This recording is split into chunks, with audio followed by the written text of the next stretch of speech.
First of all, this is our drummer's dog, Abby, who is Abby? Abby. That's a sweet dog. Oh, Yeah. She's deaf. He's deaf, and so you have to stomp, and then Abby comes. Abby is deaf? Yeah. Not the drummer. No. Denny here's fine. Okay. Abby, the dog, is deaf. The drummer is okay. No. By the late 70s, Heart was one of the biggest rock bands in America.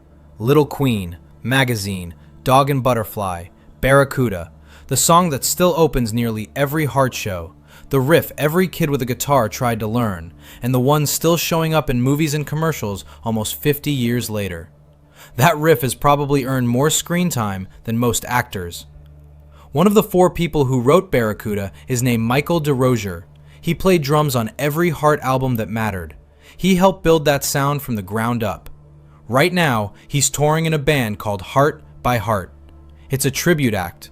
The co-writer of Heart's signature song is out here playing tribute to the band he helped build. And the craziest part is, it did not have to go that way. There was one moment, one decision, inside one recording room he was not allowed into that changed the entire story. That is what this is about.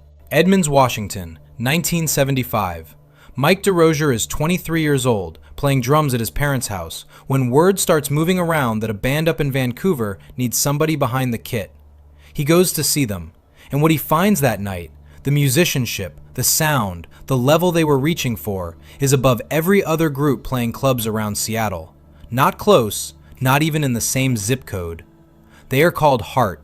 Ann Wilson on lead vocals, Nancy Wilson on guitar, Roger Fisher on lead guitar, Steve Fossen on bass.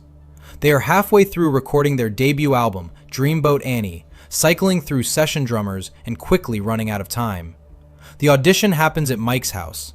The entire band piles into his bedroom, stands around while he plays for a few minutes, and apparently decides they have heard enough. He's in. No second interview, no resume, no awkward email saying, "We've decided to move forward with another candidate." He hits the drums, and they hire him. Mike tracks 2 songs on Dreamboat Annie, joins the band full-time, and from Little Queen forward, every beat belongs to him. Little Queen comes out in 1977. That is the album with Barracuda, a song Mike co-writes built around one of the most recognizable guitar riffs in rock history. The album goes triple platinum. Then comes Magazine, then Dog and Butterfly, then Bebe Lestrange. Every record hits. By the late 70s, Heart is no longer just another good rock band from the Pacific Northwest. They are one of the biggest rock acts in America. And that success was about to matter a whole lot. There are a lot of problems with being a rock star. Of course, I won't go into them now because they're obvious. You've heard them all before, money, all this kind of stuff. But I think the overall effect is that you become this isolated creature. Here is the thing almost nobody brings up when they talk about Heart's classic era. It was not just a band. It was a web. Ann Wilson was with Mike Fisher, Roger's older brother, who also ran sound for the entire operation. Roger Fisher was with Nancy Wilson. So the lead guitarist was dating the rhythm guitarist, the sound man was dating the lead singer, and everybody was working, touring, sleeping, arguing, and making records inside the same little circle. Basically, one ugly breakup away from needing a full-time human resources department. The whole machine was held together by relationships just as much as it was held together by music. Then 1979 hits, and those relationships begin falling apart on the road. Ann and Mike Fisher are done. Nancy and Roger are done. Roger's frustration finally boils over one night in Portland, and people who were there still talk about what happened. Not long after, both Fisher brothers are out. Nancy does not stay single for very long. She and Mike DeRosier get together. The drummer is now dating one of the Wilson sisters, because apparently this band had not already made the relationship chart complicated enough.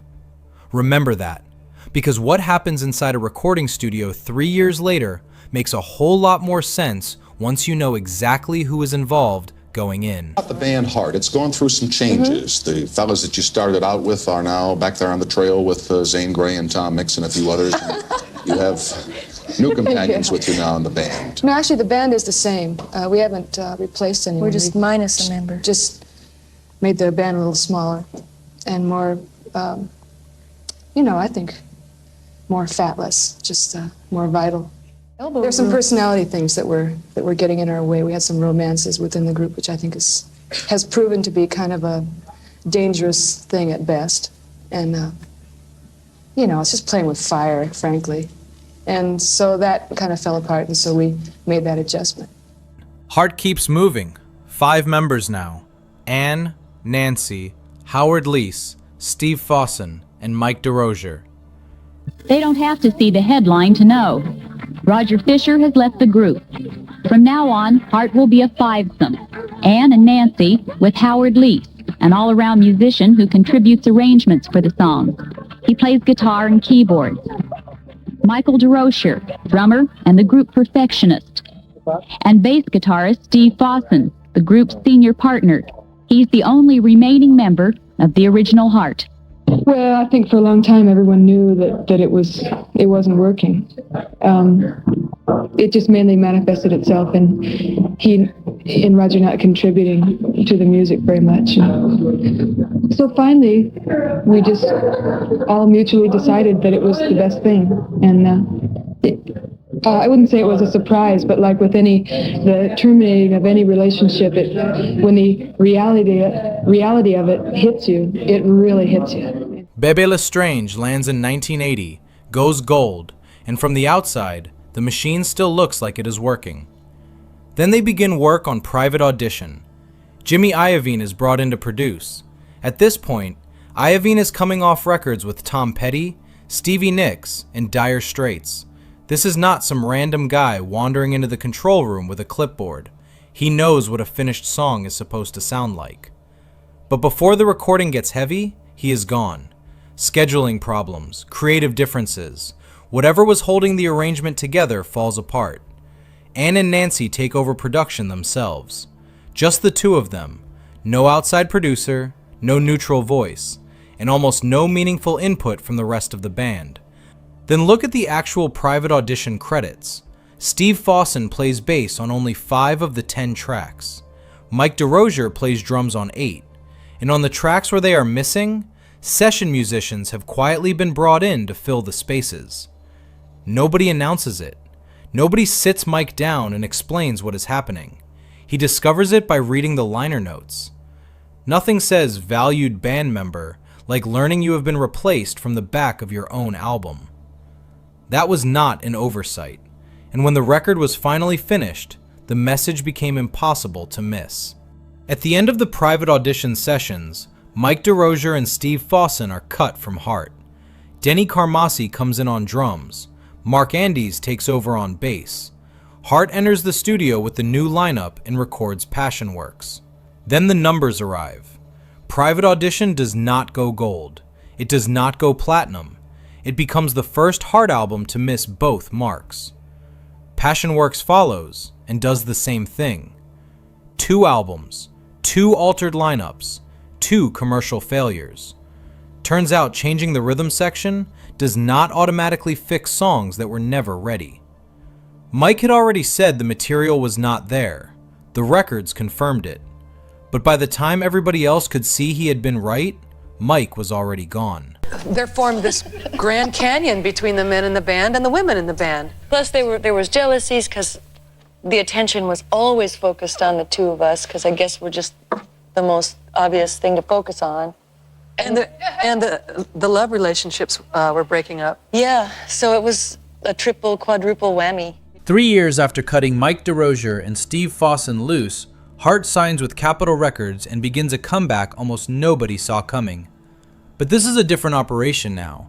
Producer Ron Nevison is brought in, along with outside writers like Holly Knight, Jim Valance, and Bernie Taupin. Capitol wants radio hits, MTV wants a polished image, and Hart is about to get both. Same band name, whole lot more people holding the pen. The self-titled album arrives in 1985 and sells millions.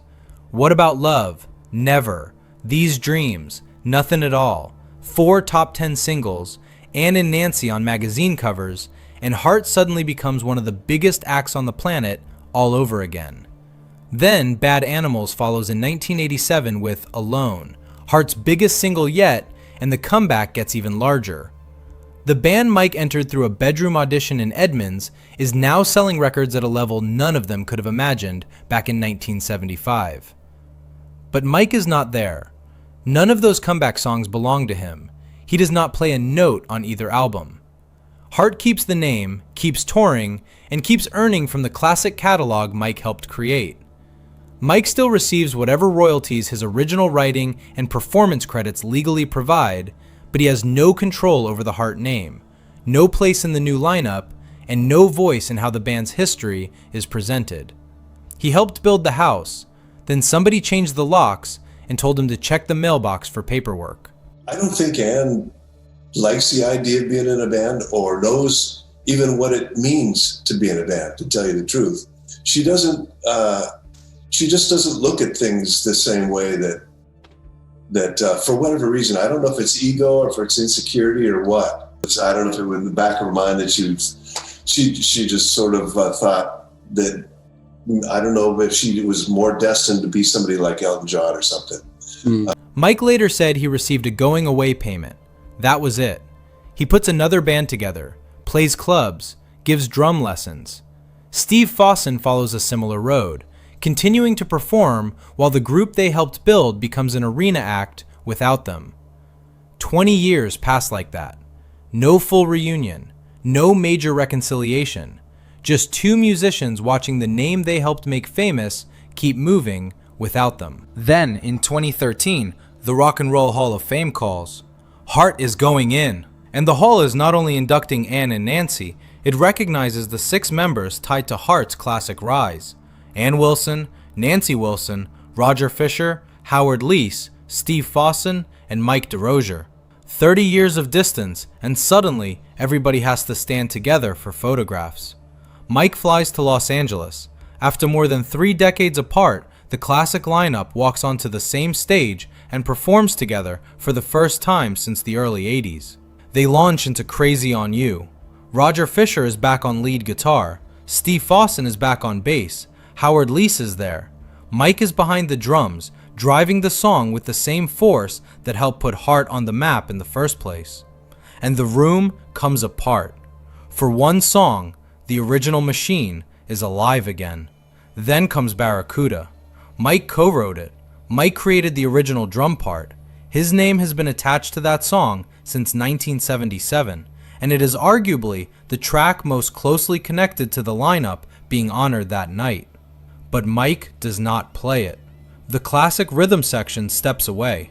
Hart's current touring lineup takes over, with Ben Smith behind the drums. Chris Cornell, Jerry Cantrell, and Mike McCready come out as special guests, turning the performance into a full Seattle rock celebration. Plenty of room for rock royalty. Somehow, not enough room for the drummer who helped write the song. Mike had just performed at his own Rock Hall induction. Then, when his signature song began, somebody else was sitting behind the kit. That is not the clean victory it may have looked like from the audience. Award shows are very good at making 30 years of tension look settled before the next commercial break. Soon afterward, Mike returns to performing with Heart by Heart, a group built around the classic Heart catalog. The same songs, the same drum parts, the same history. Only now, the banner above the stage makes it look like he is paying tribute to somebody else's work. In a recent podcast, Ann Wilson referred to Steve Fossen as the bass player. Not Steve, just the bass player. She has known him for more than 50 years. He was there before the group was even called Heart, yet somehow his name became optional. Today, Steve and Mike still tour together as Heart by Heart. Mike sits behind the kit playing Barracuda, Crazy on You, and the same classic songs he helped build from the ground up. Except now, the man who created the drum parts is advertised as the tribute. That is what gets me. Mike is not covering somebody else's history, he is playing his own. Hart kept the name, the catalog kept selling, Mike kept playing. He just had to do it from outside the band he helped create.